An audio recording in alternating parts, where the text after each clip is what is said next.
what's up? I'm Matt. I'm from Ohio. Today I'm reviewing the BuckCat saddle. This is a rope bridge adjustable saddle.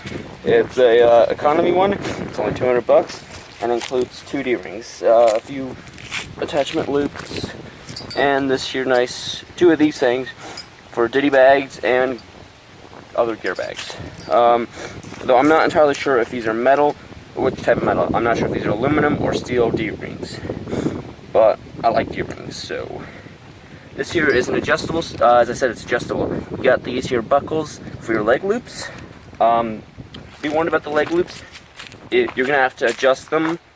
That's normal, but it pinches. You'll have to adjust them in the tree. But for 200 bucks, that's something I'm willing to live with. You can adjust the rope bridge.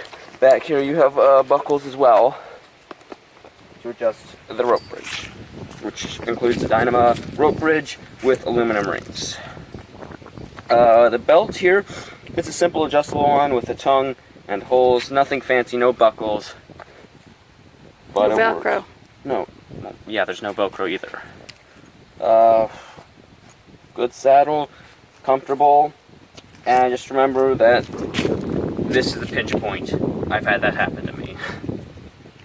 So just be careful when you're climbing and you'll be fine. Great saddle, I recommend it. And that's my review on the BuckCat.